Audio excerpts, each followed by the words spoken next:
10, 9, 8, 7, 6, 5, 4, 3, 2, 1.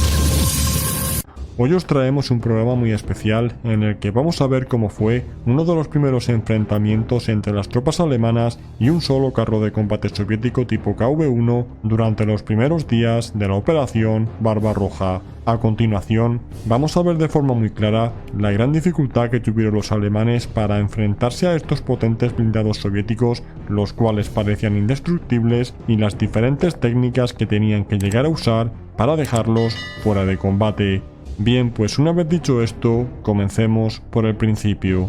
Como todos sabemos, el 22 de junio de 1941, los ejércitos alemanes atacaron la Unión Soviética, dividiéndose a su vez en tres potentes grupos. La sexta división Panzer, siendo esta nuestra protagonista de hoy, formaba parte del Grupo Norte en su avance sobre Leningrado. Tras el primer día de combates, esta unidad pudo hacer grandes avances sobre el territorio soviético y llegó a ocupar dos cabezas de puente sobre el río Dubiksa. Estos avances los habían llevado a hacerse con bastantes prisioneros, y mientras la mayor parte de los hombres de la división se preparaban para iniciar las siguientes ofensivas, otros comenzaron a trasladar a estos prisioneros a retaguardia.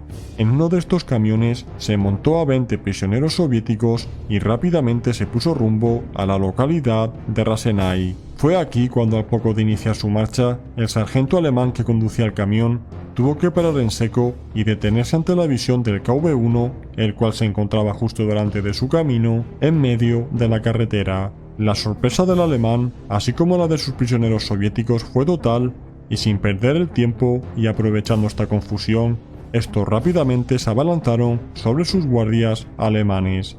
Tras un breve forcejeo, el sargento pudo desprenderse del soviético que lo había intentado agarrar y giró su MP sobre el grupo de prisioneros restantes que intentaban huir. Tras varias ráfagas, pudo acabar con todos ellos, aunque hubo alguno que sí logró escapar. A partir de aquí, no se intentó ningún tipo de persecución, pues la prioridad era informar a sus superiores sobre la presencia de este blindado soviético que cortaba completamente sus líneas de suministro. Una vez que el sargento volvió a la cabeza de puente, pudo informar de esta situación y sus superiores rápidamente comenzaron a tomar todo tipo de medidas. El coronel Raus era quien estaba al mando en esta posición avanzada, y lo primero que hizo fue posicionar a sus hombres en forma de erizo defensivo, pues no sabía la cantidad de fuerzas soviéticas que se encontraban en su retaguardia y si iban a recibir un doble ataque. Una vez tomadas estas medidas de prevención, se envió una unidad de baterías contracarro con cañones de 50 milímetros a acabar con este blindado. Poco a poco, esta unidad alemana se fue acercando al KV-1 soviético, el cual se encontraba inmóvil en la carretera. Finalmente, cuando se llegaron a situar a una distancia de 550 metros, las baterías alemanas comenzaron a hacer fuego sobre el blindado soviético, pero todos estos disparos no hicieron más que rebotar en el robusto blindaje de hasta 90 milímetros del KV-1. Los alemanes, desesperados al ver que el cañón del carro se giraba contra ellos, continuaron abriendo fuego contra él, pero con el mismo resultado.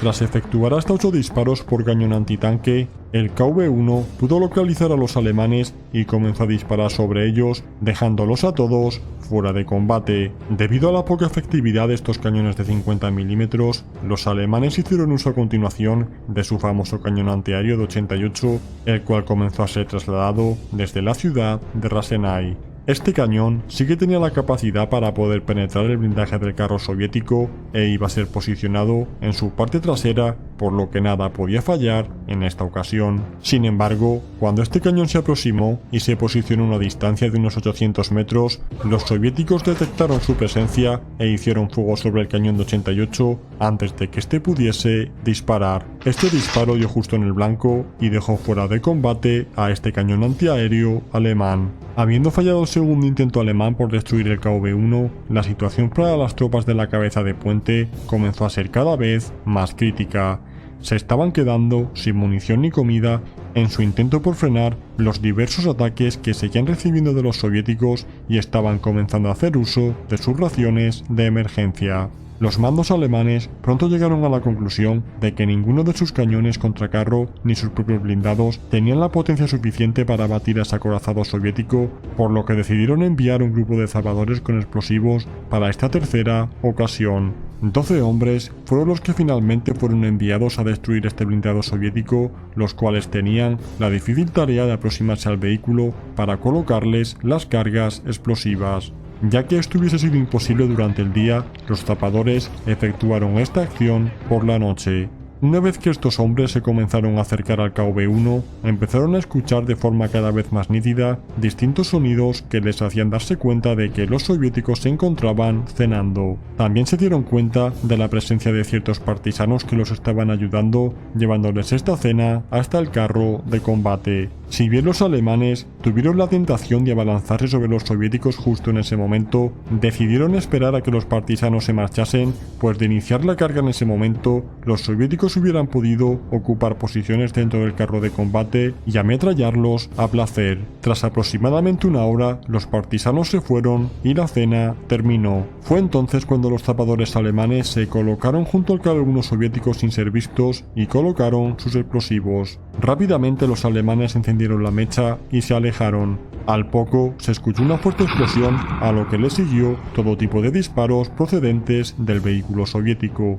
Una vez más, los alemanes vieron que no habían podido destruir al KV-1 soviético y que apenas habían ocasionado algún daño en sus orugas. Desanimados, 11 zapadores alemanes regresaron a la cabeza de puente para informar del fracaso de su misión y de la desaparición de un compañero al cual no habían encontrado. Unas horas más tarde, los alemanes escucharon otra violenta explosión que procedía de la zona del KV-1, a lo que le siguieron unas ráfagas de ametralladora. Una vez que se hizo de día, los alemanes vieron a uno de los suyos que regresaba desde la zona del blindado soviético, y en efecto era el zapador que había desaparecido. Rápidamente, este se entrevistó con el coronel, el cual le preguntó por lo sucedido. Al parecer, este soldado se había quedado tirado y sin conocimiento, y cuando este despertó, vio que aún tenía explosivos y decidió ponerle otra carga al KV-1 soviético antes de regresar. Por supuesto, esta carga detonó sin que el blindado soviético se viese afectado. En cualquier caso, ahora entendían de dónde había venido la explosión que oyeron al poco de que regresara el grupo principal. Llegados a este punto y encontrándonos a día de 24 de junio de 1941, en el que los alemanes debían continuar su avance, los comandantes de la división estaban completamente desesperados ante la imposibilidad de destruir este carro de combate soviético. La siguiente acción que pensaron fue la de llamar a la Luftwaffe para que enviasen algún tipo de aparato que fuese capaz de destruir al KV-1, pero pronto fueron informados de que no disponían de apoyo aéreo en la zona.